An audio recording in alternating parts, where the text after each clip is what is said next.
Do you ever get ready to film and then realize that your classes are disgusting? Because that happens. Hey folks, my name is Jen, and today I'm gonna talk to you a little bit more in depth about how I do things around here. So I know that I have talked a little bit about this before in other videos, and if you've seen any of my like end of the year wrap up things where I go into like stats and stuff like that for how my reading year went, I'm sure you kind of have like a general idea, but I figured maybe it'd be good to actually make like a video about actually how things go.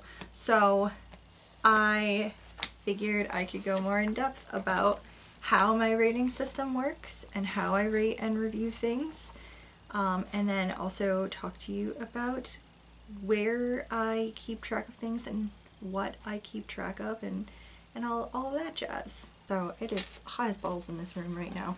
So we're going to start with my rating system, and then I'm going to move to another room where it's cooler so I can give you like an overview shot of the other stuff.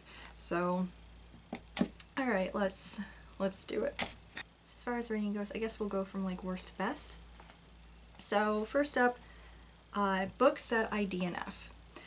So I have been DNFing books for a long time, although I did go through a period of time before I started a booktube, but it was when I was really keeping track. Like I kind of half-heartedly kept track on Goodreads before, but I hadn't done like a full in-depth like actually using like a notebook or something to keep track of everything I was reading. I didn't start doing that until like I think about 2018, and I think it was about then or maybe into 2019 that I decided that I was having a lot of books that I was rating 2 and 1 stars, and I usually was feeling some type of way about those books at the end, and occasionally having a little bit of a reading slump because of how bothered I was by the overall reading experience and like angry at myself for feeling like I kind of wasted my time. So I decided that maybe I should be a little more willing to DNF books if I just cannot. So usually when I do decide to DNF a book, it could be one of a combination of reasons.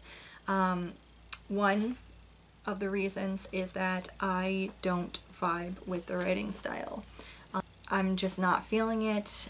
There's something about it that particularly bothers me, and I doubt that it will improve at all, or there are characters within it that I just cannot deal with. That's a solid reason why we'll end up DNFing something. If a character did or said something within the book that I find particularly unforgivable, although that's kind of like a loosey-goosey definition as far as what unforgivable counts as. It really depends on the book, because some things I'll continue on with and other things I'm like, no, you know, I'm just not feeling it. Or if the author, I feel, has a particularly distasteful bad take on something. For example, one of the books that I was in the bag of things that I unhauled recently was something that I think I tried reading last year, and it was Haunted New England, and it was about like haunted spots and stuff, which is one of my interests. I'm super into ghost stories or like learning about places that are purportedly haunted, and I was really excited to be reading it, and then the way the author worded a particular area just did not sit right with me exactly.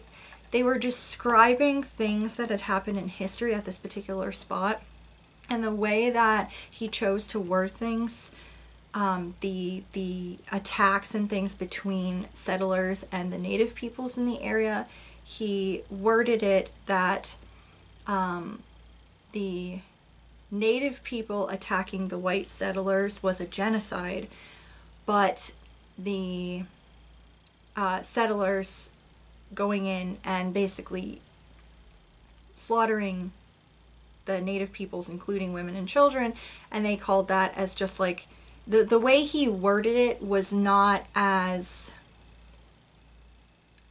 violent, I guess, as he worded it with the settlers, which made it just kind of sound like the settlers, losing the settlers was a tragedy, but, well, you know, bully about the other thing. And it bothered me a lot, because I felt like that particular wording was intentional and I did not like it.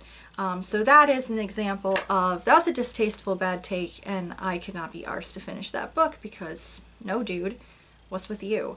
Another reason why I might DNF a book is that if it's been some time since I set the book down and now I'm coming back to it and trying to read it, and I find that I no longer give a shit anymore, that I will DNF it. And there also has been a couple of occasions where I gave up on a book because it seemed like it was going to affect my mental health.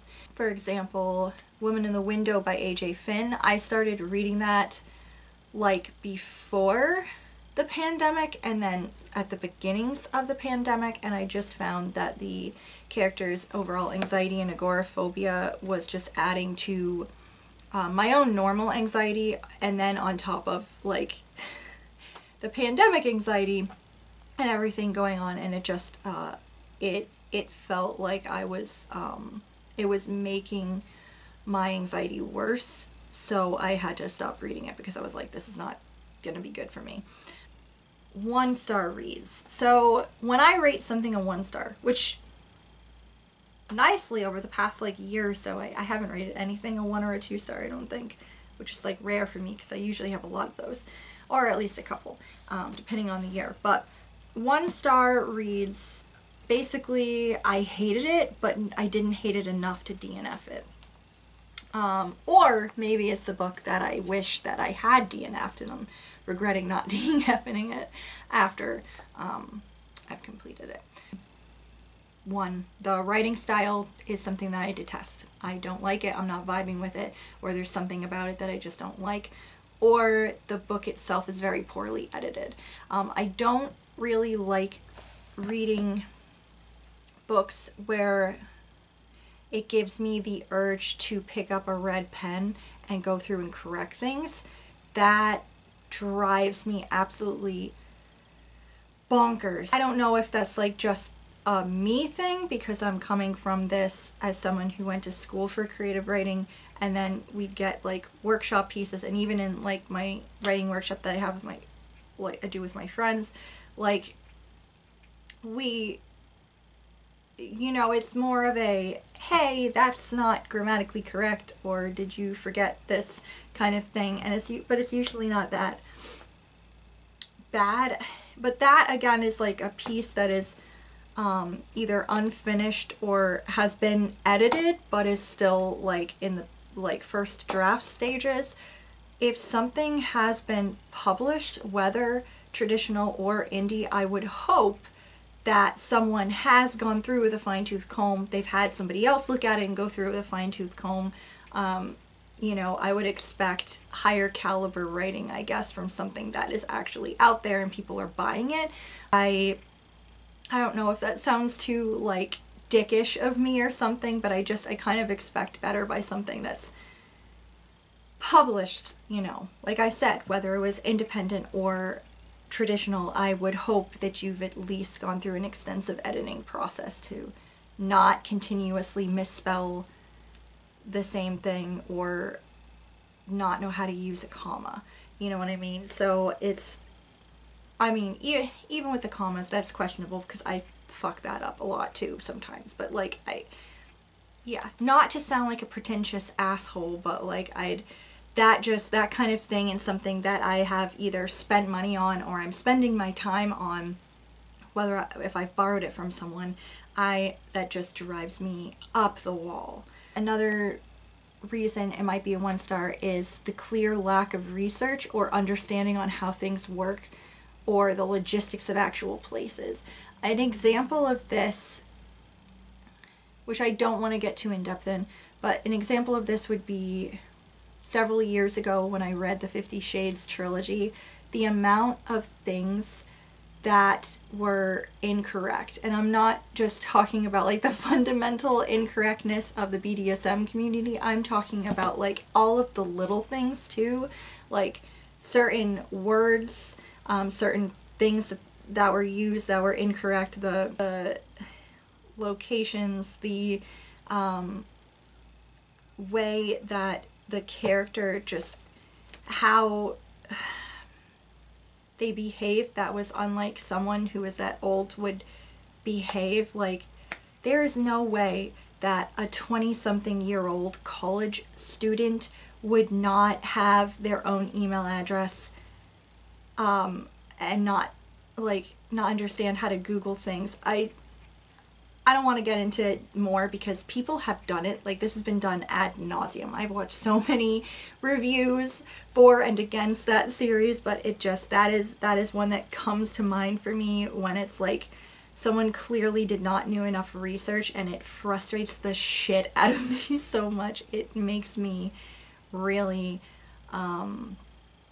annoyed. Number 3, if it's something where I did not enjoy myself at all, like I just did not have a good time reading it, or if I've gotten to the end of the book and the entire reading experience has left me enraged when I close it, that's an instant 1 star for me. That's, yeah.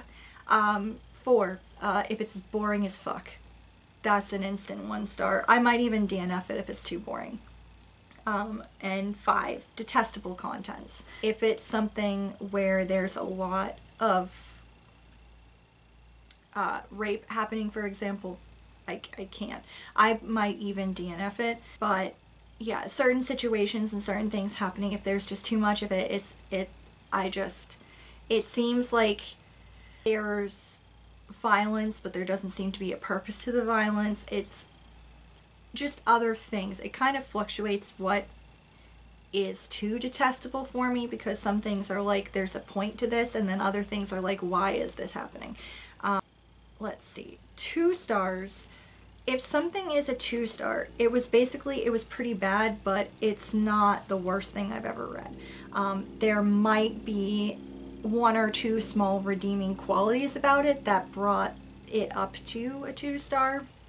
Other 2 star ratings might be because, again, there's poor like writing or plotting overall. There's like 0 character development, totally improbable happenings. But even then, I can read and enjoy books that have a ton of Deus Ex Machina or totally improbable things happening, but there needs to be a good balance of it. If the writing is still good and the book is still entertaining as hell, I'll probably still really enjoy it. But if it has any of those other like writing sins or things involved that I'm just like, I don't like, that's gonna push it down to like a 2 star too. Or if the book itself is like extremely tedious, that will probably also be a 2 star rating. 3 stars. 3 stars are meh. I would rate something a 3 star if it was alright overall, but it didn't particularly make me feel anything much. Like if I finished reading it and it's just okay. You know, it's just okay. You know, it was fine, but again, yeah, it didn't make me feel much of anything. I didn't feel emotional, I didn't feel angry, I didn't feel happy. It's just kind of Or the plot or things about the characters were super forgettable. If I've read a book and then a few years later I have forgotten that I've read that book, that's a big one. That's just a meh. Or if it's a book that I feel personally like maybe I'm being a little too harsh about this, instead of giving it like a 2 or a 1 star, if I feel like maybe this book just hit me at the wrong time and I personally am just being way too harsh about this right now, I will probably give it a 3 star because it's not, I do feel like it's not up there enough for me to rate it higher, but I also feel like maybe I'm being too harsh, and I don't want to rate it lower, then that will probably also be a 3-star. 4-star books,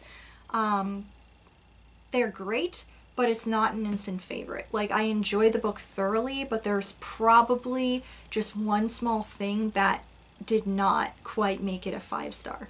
Like, for example, maybe the ending was rushed, or I felt like it was a cop-out or something. I've had a couple of books over the past several months where enjoying it, and then right at the end, the ending was like, it just didn't quite hit it. It just wasn't quite there.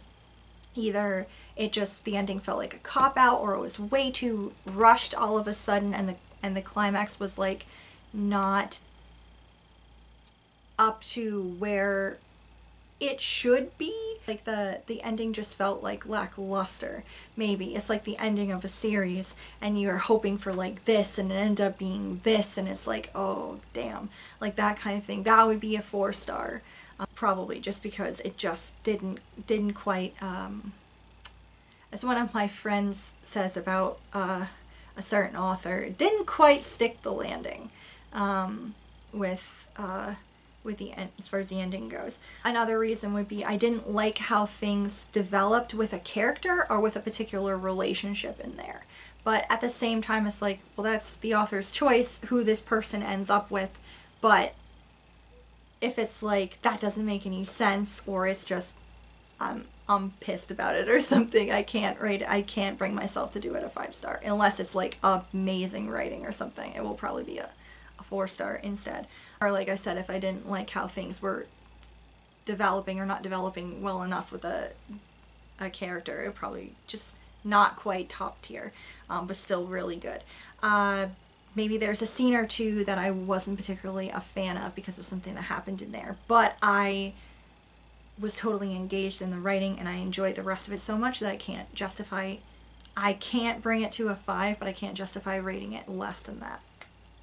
Or maybe the book is so good, but it's just not quite top tier writing. Then we get into 5 stars. So 5-star is the shit. It is the bomb.com. Oftentimes they are instant favorites. And I have a couple of different lists of favorites. So I have most of my 5-star, I would say the majority of my 5-star reads, instant favorites.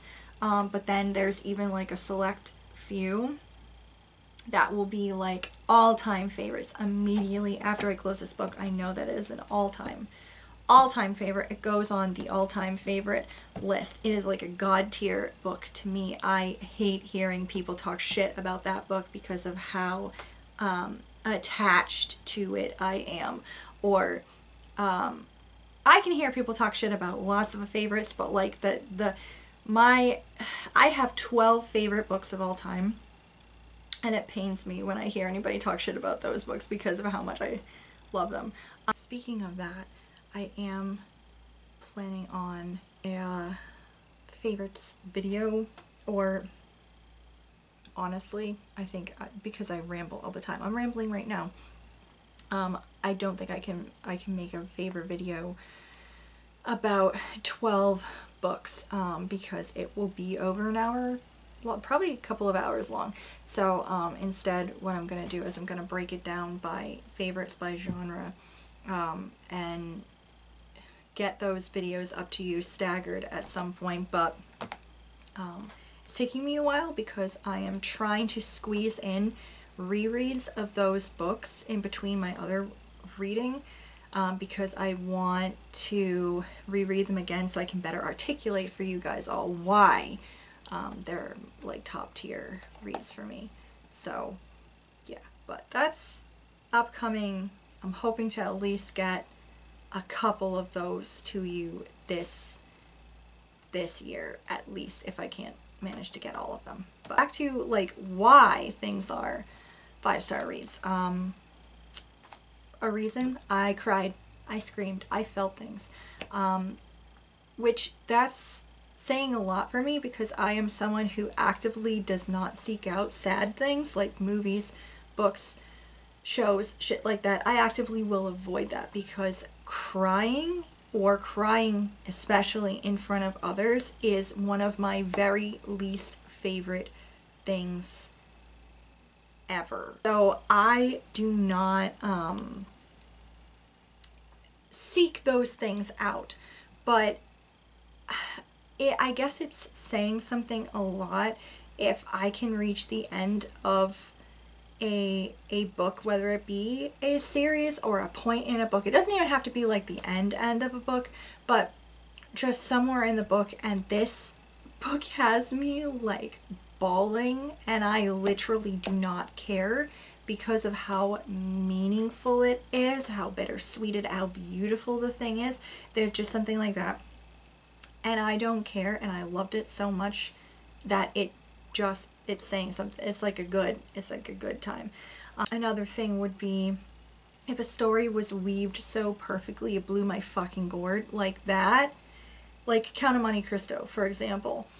I know there are a couple of problematic things within that book, but holy shit, the sheer genius of the writing, the planning, the story weaving happening within that book, the revenge plotting, I cannot. It just blew my damn mind. Instant favorite. Another reason would be absolutely beautiful writing.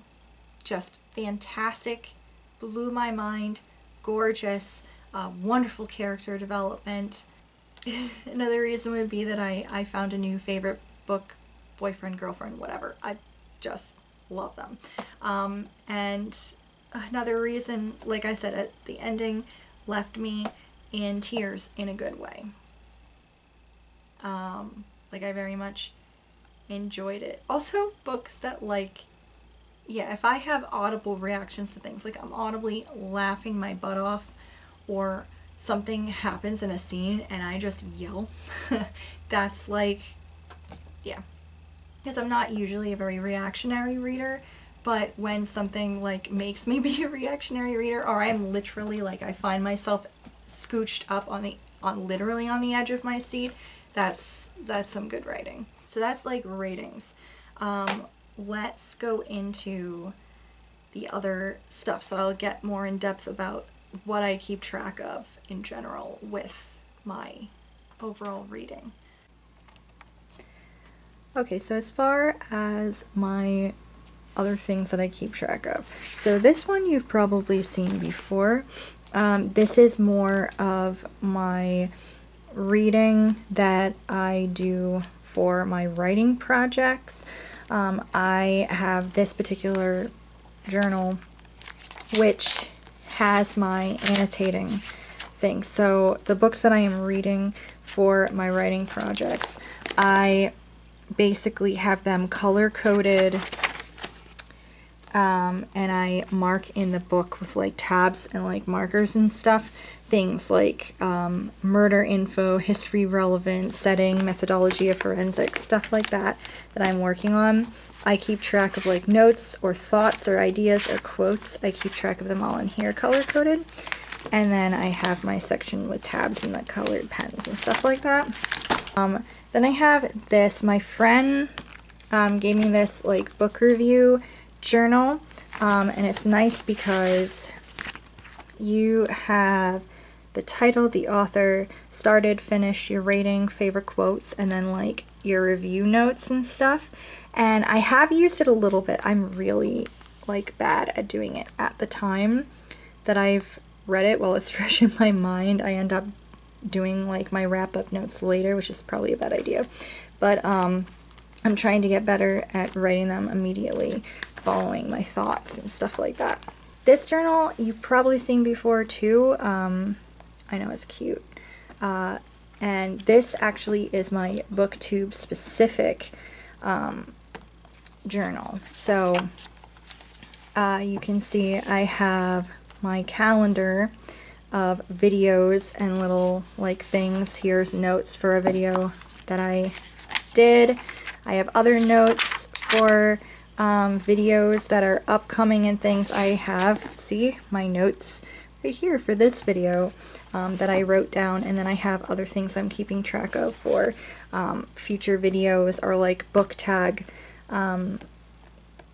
things that I want to do in the future. Like all of that is kept track of in here. And this is also sometimes where I write out my notes for wrap-ups and things like that.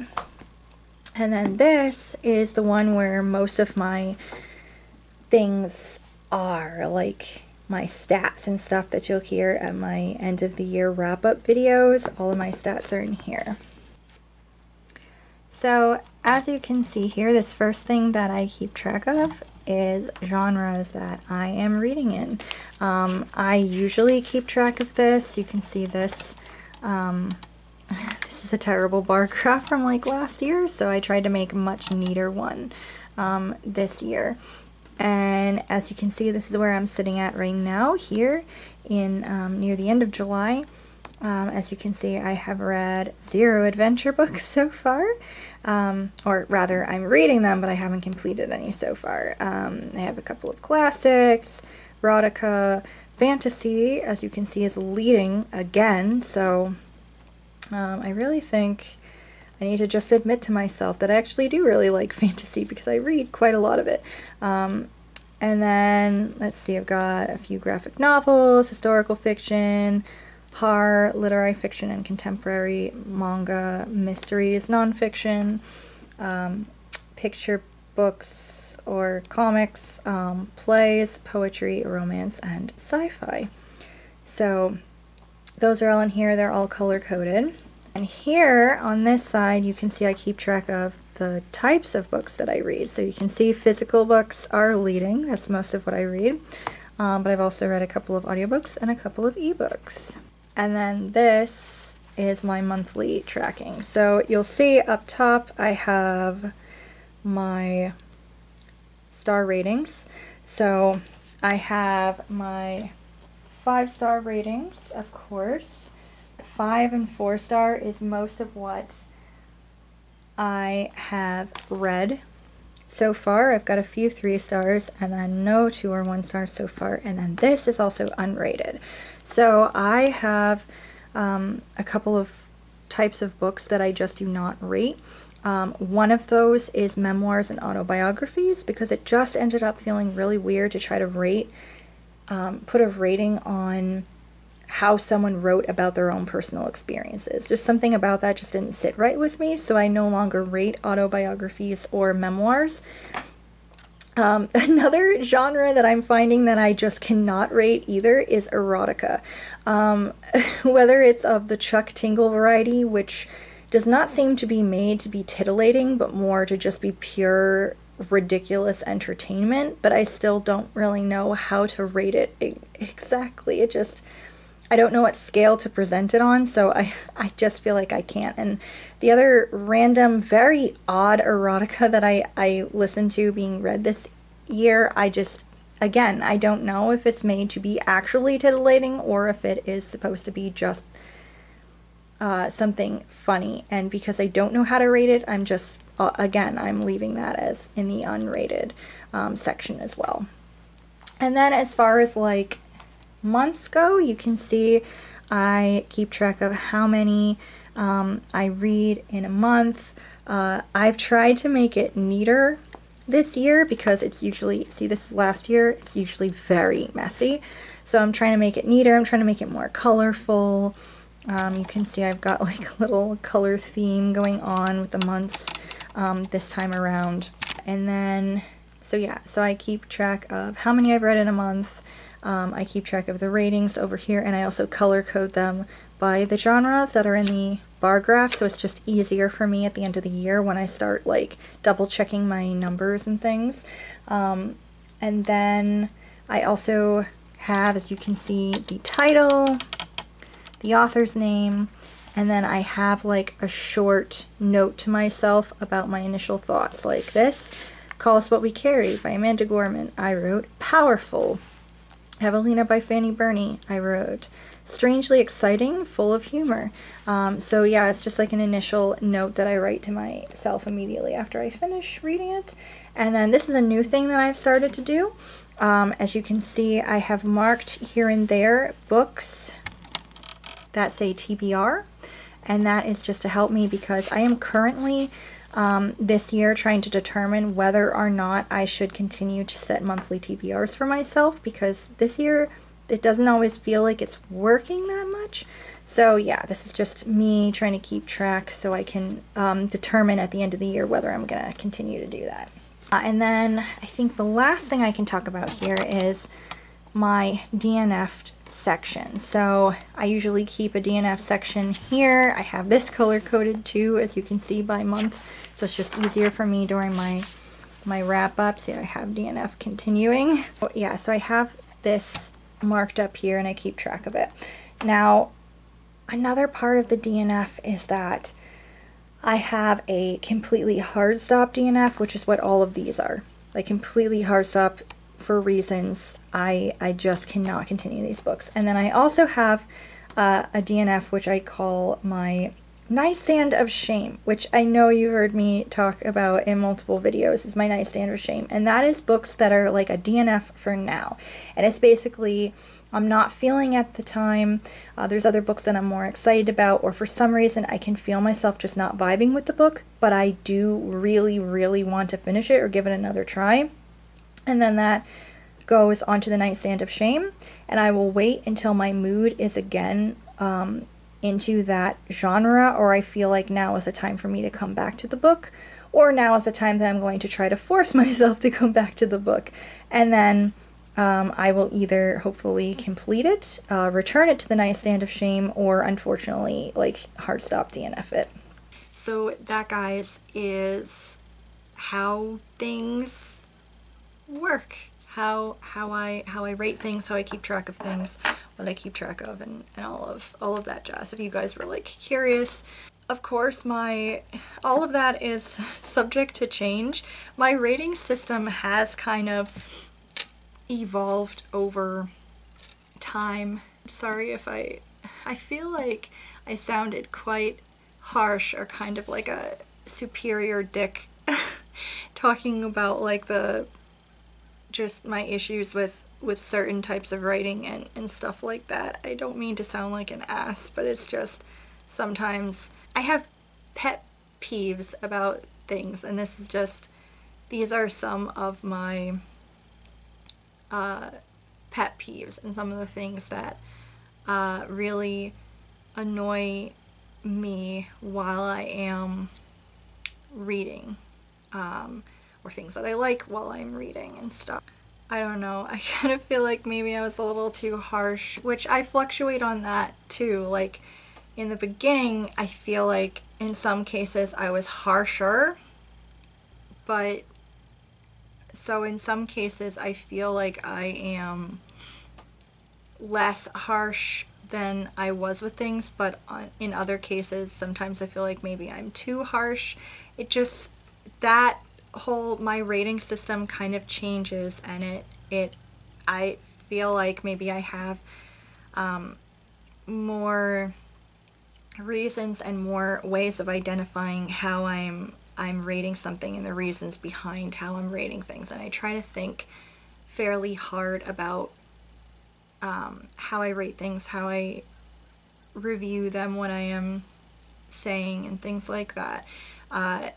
That all is subject to change because sometimes I change my mind about a book. Sometimes I think about it more and then I'm like, actually, maybe that deserved a lower rating because of how I'm now removed from it a little bit and I'm thinking more about it and I'm like, yeah.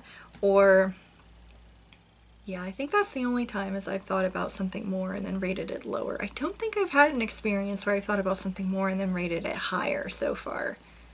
I don't think, but I sounded harsh. I'm sorry, guys. It's just how I like do things. But overall, even last year with me ending the year, I know feeling kind of like, well, that was an interesting year overall for reading because I had like a lot of good books, but nothing that, I don't think there was a lot that particularly made me overjoyed and excited like I had in the previous years of reading, and how my worst reads were all just kind of like reads and everything. I feel like even with all of that, It still has been a better reading experience overall because I am allowing myself to DNF more books, and because I feel like over the course of everything and looking at, you know, still trying out new things, but at the same time also getting a better idea of what I know I will enjoy, things that I actually will hopefully love and stuff like that. I feel like I have moved towards a better reading experience overall, because over the past couple of years I haven't rated anything 1 or 2 stars because I feel like I've gotten to know my particular likes and dislikes way better.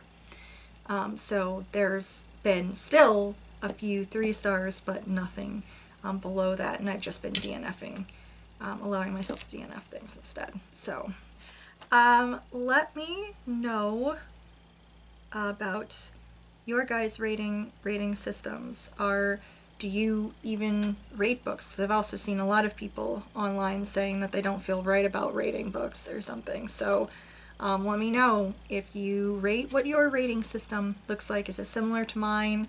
Are there other things that bother you? If you have any particular like book pet peeves and things like that, stuff that just makes you instantly DNF or rate something lower, or what makes a 5-star read for you? Is it like god tier books for me? Like for me, there's stuff that you love or whatever.